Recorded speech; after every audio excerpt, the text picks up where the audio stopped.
Hey listeners, during this time when we're navigating all of this fast-paced energy, it is so important to find people to walk with you. Check out my website, megmichaelson.com, and click on the Transforming Yourself entry sessions. You can do that on your own. It's great with a partner if you're having relationship issues, because I do counsel one-on-one, but I also counsel partners. Join me. It is a fast way to get more awake and to get out of our own way. And I'd be so honored to work with you. So again, go to my website, megmichaelson.com. I look forward to having sessions with you.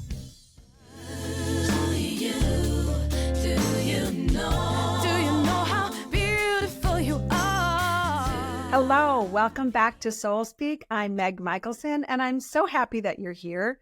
It is truly an honor. My audience continues to grow. Maybe instead I should say my listeners continue to share this with others, and I keep hearing from new people that are finding this of value. So thank you so much, and continue to share if, of course, you feel like this would be of value to others. In today's podcast, I want to talk about more of the energy of 2024 and how that directly impacts each of our lives. Now, every year has a certain energy, and I've talked about it a little bit at the beginning of this year. However, of course, there's always more to bring up, because in a half hour, we talk about just skimming sometimes. And we also talked about February as being the love month, and February is ending, and March is now beginning. So I want to have us all check in a minute. I like to look back at the end of each month and see what shifts occurred, how I grew, how I felt a little different. I don't do this over a whole day.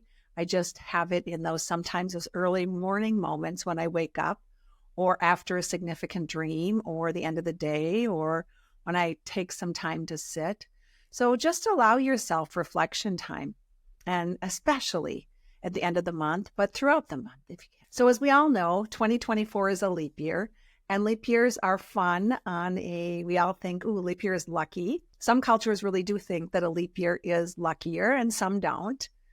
And as much as the unpredictability of the past few years have brought us all, a leap year, which is a number 4 year, supports the energy of greater groundedness. And every human I know, including me, needs more groundedness. So this number 4 year, this leap year, encourages us to establish roots, pursue stability. This year, the universe is giving us time to think things through, especially this first quarter, January, February, March. The universe is urging us to make plans, but also look at how stable we are. So not go into flighty plans. However, look at where we are, where we want to go, and then what steps do we need to take, and what do we need to look at to correct now in our current lives so we can go after those big dreams. And of course, the number system, when I talk about this is a number 4 year, that is symbolic, and the number 4 is here to remind us of what is important to each of us, the world at large, our value system. So I really want to delve into that a bit more today, and how we can really use this energy to our advantage, how we can really use this energy towards our highest good and fulfilling the destiny we came here to fulfill. 2024 is one of those years that is going to more strongly inspire us to take charge of our lives, finding more healthy self-acceptance, and really courageously and with determination follow our passions. Now, whenever we have a passion, it would be great if it could just happen in a nanosecond to develop that. It doesn't, because as humans, we're meant to learn to feel strong and persevere. And we will find it easier to persevere in 2024. It just has that energy, but of course, it's up to all of us. We'll feel more empowered to learn more about ourselves, who we are, and like I said, what we value. Really important for us to be looking at what we value, and are we living those values? And then are we taking that and moving forward in great ways?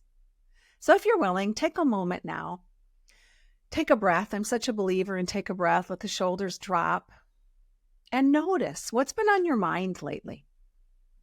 There's been a lot of fast energy, but what has been on your mind?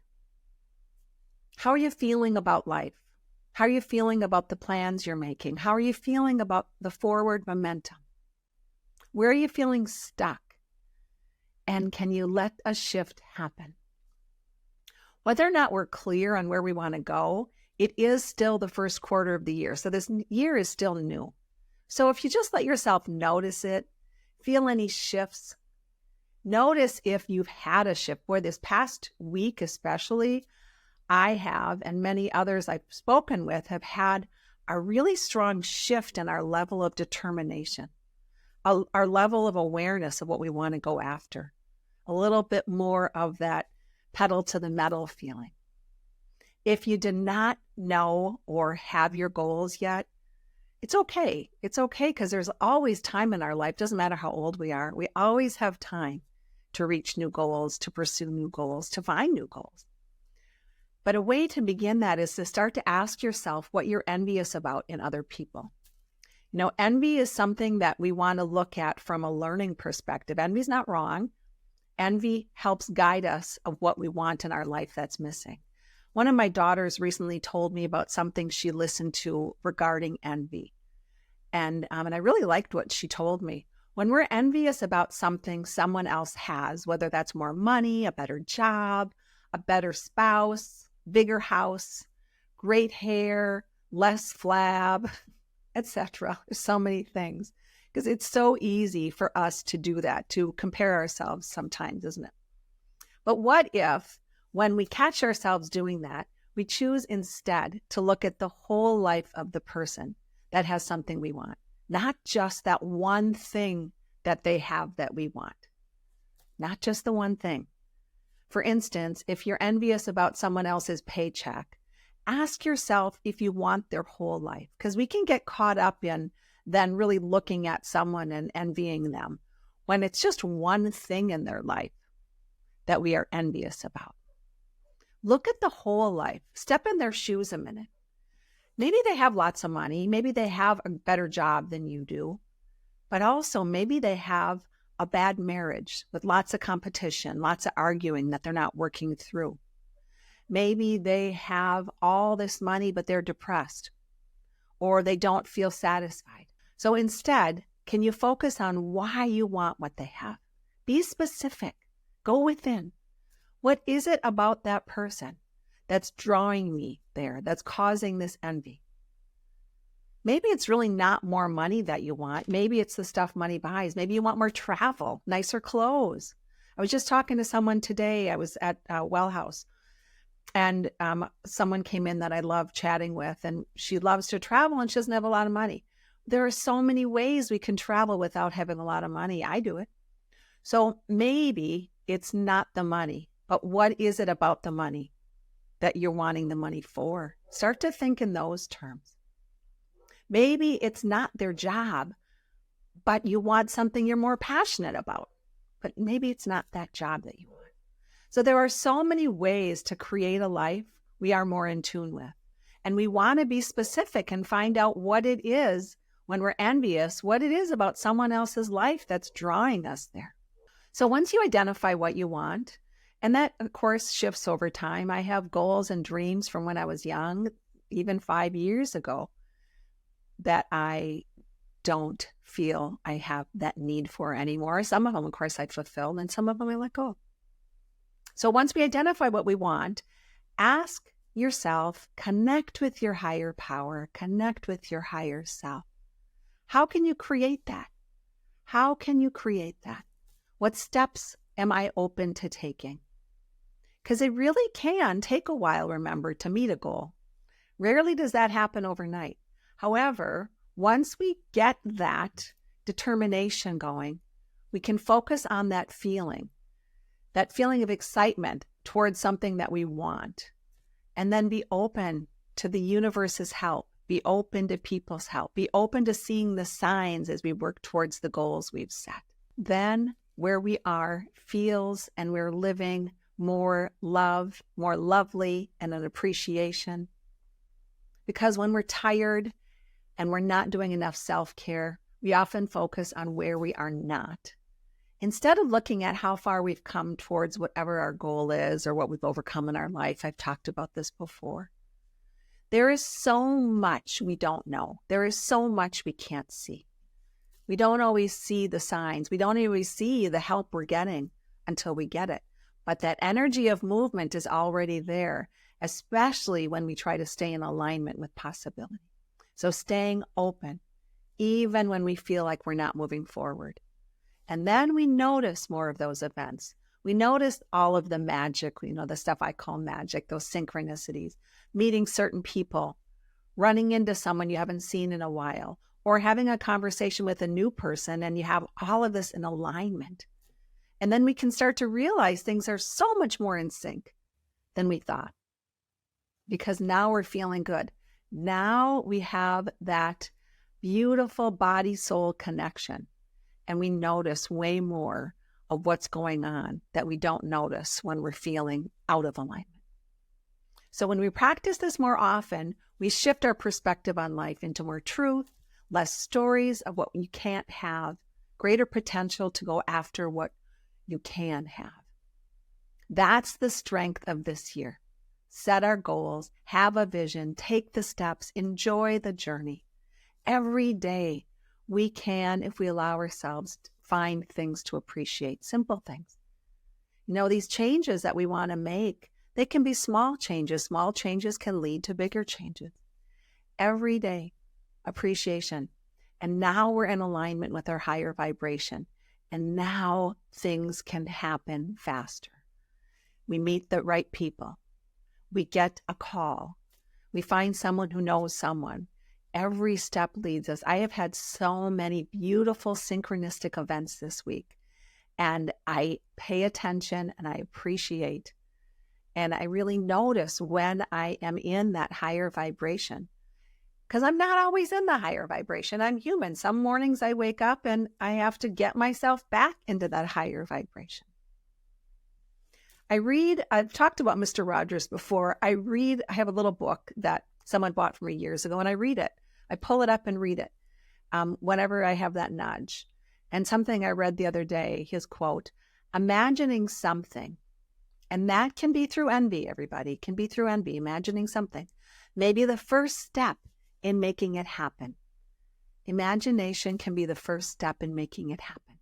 But it takes the real time and real effort of real people to learn things, make things, turn thoughts into deeds or visions, and then into inventions. And 2024 gives us more energy to do that. You might also be noticing this year your desire for greater inner growth, a desire for a greater spiritual expansion. A lot of people have been talking to me about this.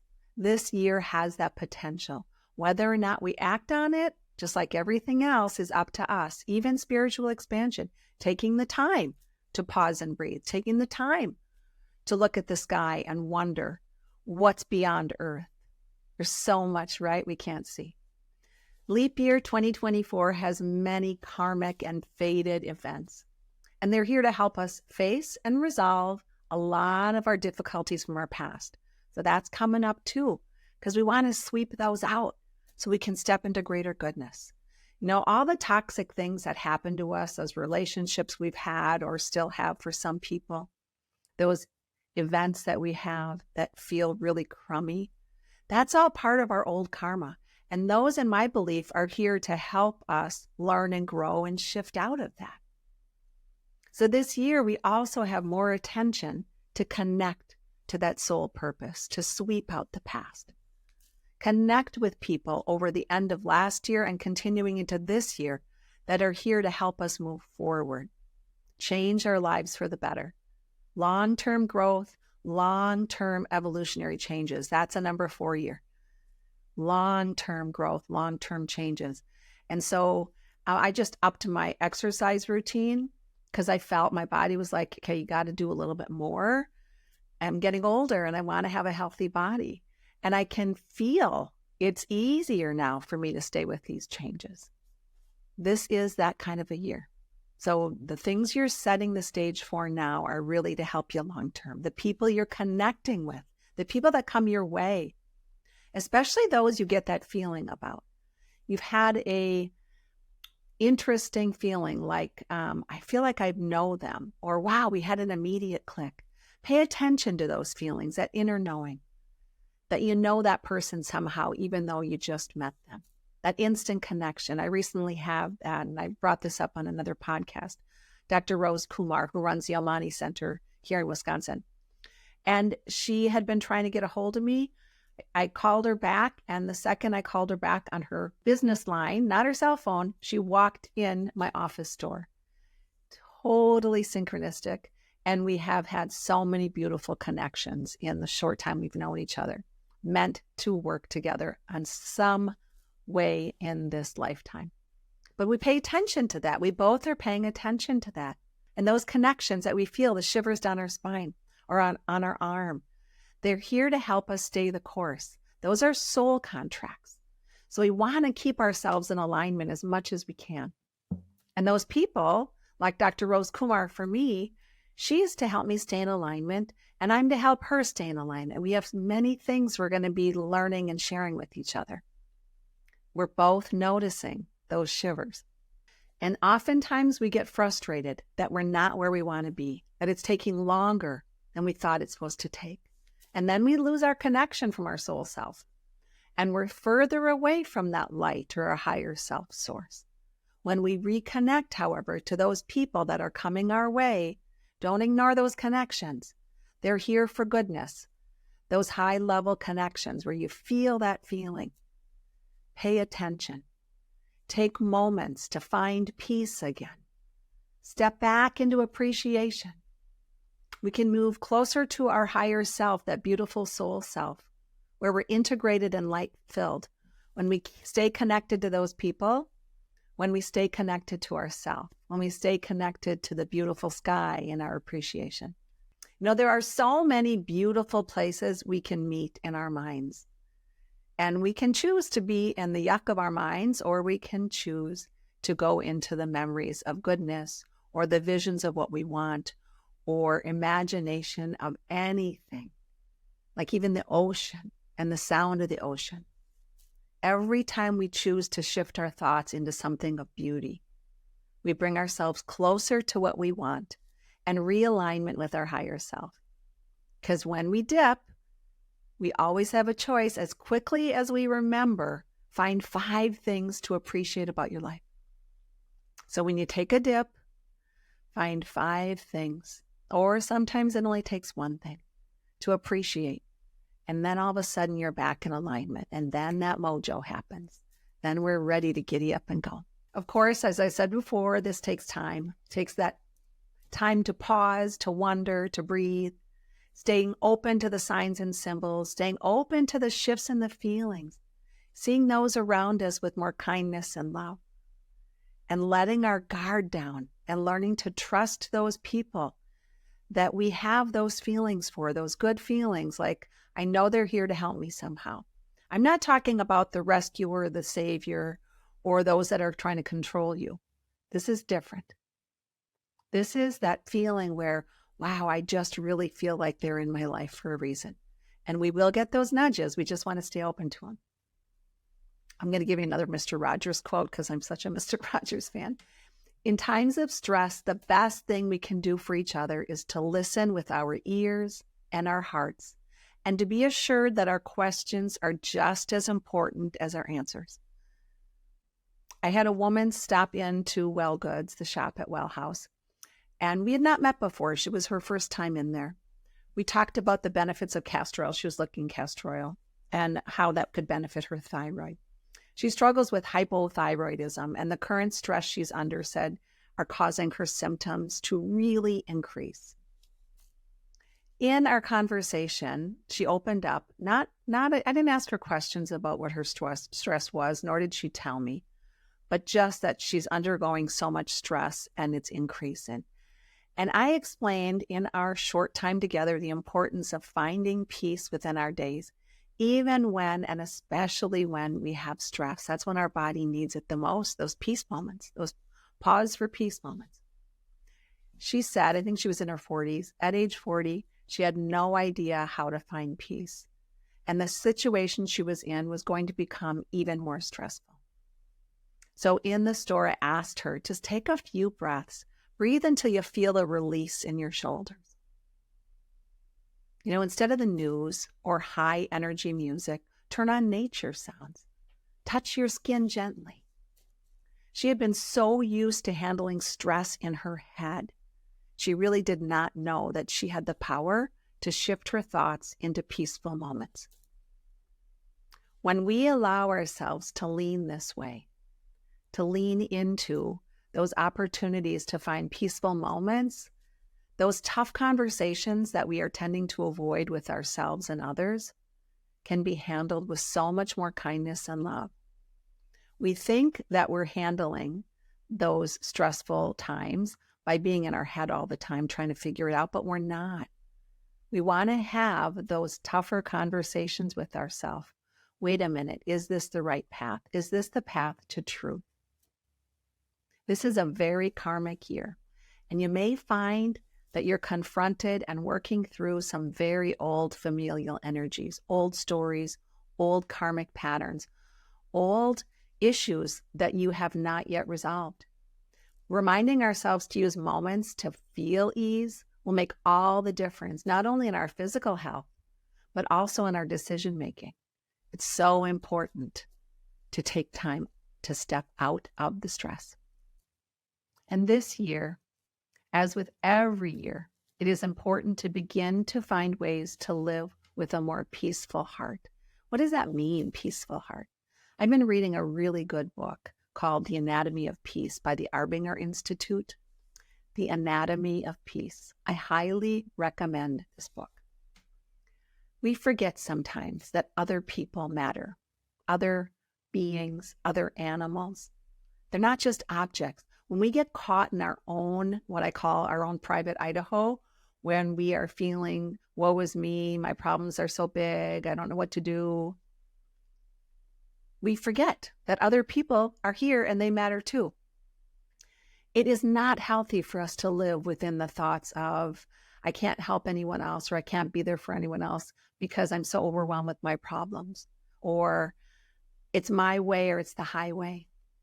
A dear friend of mine was talking, and we were talking about the book because she's reading it too. And she was saying how she noticed when she's driving down the highway, she will say that damn Toyota, or look at that effing pickup truck. They're in my way, or they're driving erratic. And she realized that she's objectifying, forgetting that there's an actual person in the car. We objectify when we're not careful. The person in the car is not an object, and the car is being driven by that driver. It's so much easier to be mad at something when we treat it like an object. Notice how often we might say a big generalized statement like, oh, men suck, or all Democrats, or all Republicans, or women are, or all millennials. I hear that one a lot, by the way, and I have a few kids that are millennials. I'm like, overgeneralized statement. It's not true. In every moment, we are choosing to see people either as people or objects. Our children, our spouses, our neighbors, our colleagues, even strangers. They either count like we do or they don't. We might think they don't count because they don't like what we like. They don't think how we think. They don't choose what we choose. According to this book, Anatomy of Peace, when we see them as objects, our hearts are at war. Our hearts are not at peace. When we see them as people with their own pains, their own cares, needs, fears, when we're trying to step in their shoes and understand why is that person driving erratically, not excusing their behavior, but send a blessing instead of a curse. Now we are at peace. Now we have love in our heart.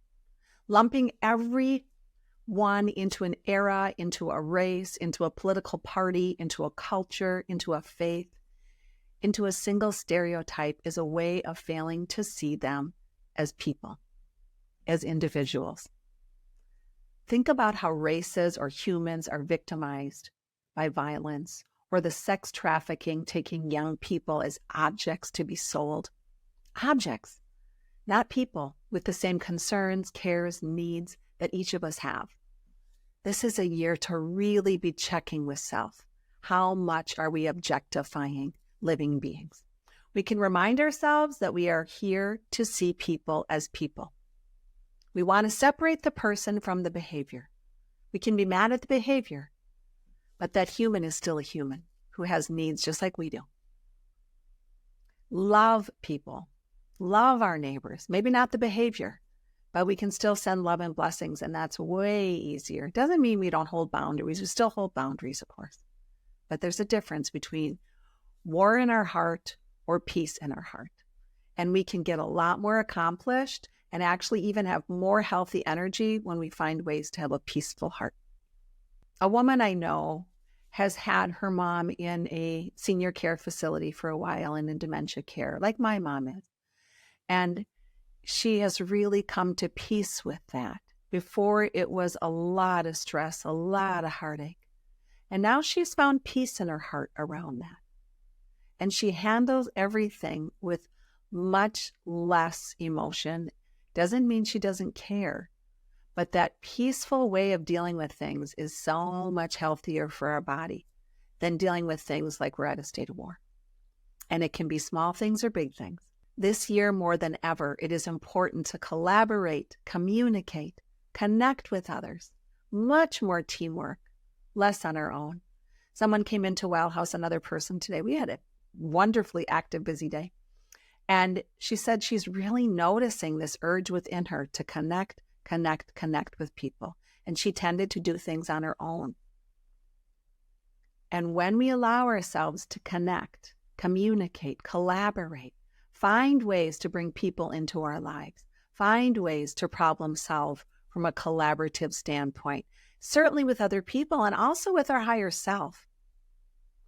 When we do that, we learn how to find ways to be more accepting, less judgmental. We learn to have less burdens on our physical shoulders. So our body, when we collaborate more, our physical body finds more ease, finds less stress, has less pain. And while doing that, we can learn to love more, love ourselves, feel more appreciation for others, even through the tough times. As I said earlier, we might not love the behavior, but every individual is more than their behavior. Less judgment. And when we allow ourselves to not like a behavior, deal with that behavior if we need to, but still love the person, it's so much easier to have teamwork and collaboration. So we're not focusing on that one thing that is annoying us. Then we can disagree and still love. And then we can work through those problems, work through those issues so much easier when we allow ourselves to think of the person and not just the behavior we don't like. This year, with that connection to more people, better teamwork, more collaboration, find time to connect more with people that are different than you. Try to expand. Our brain is always in need of learning. And when we expand with people that are not so similar to us, well, we think they might not be, it does expand, especially if we listen. Listen with our ears, listen with our heart. Try to come to a common ground. You might find those people on your team or that you want on your team or that you brought on your team in whatever way aren't as different from you as you thought. You might actually find that you have a lot in common. So this year, this month, this beautiful month of March, which is spring, find ways to be in more communion with self, more communion with nature, and absolutely more communion with others. I am going to have a great spring. I hope you are too. Thank you for the questions. Thank you for the comments. Thank you for the likes and the shares. It's all so appreciated. Truly it is. Have a beautiful week, and I look forward to reconnecting next week.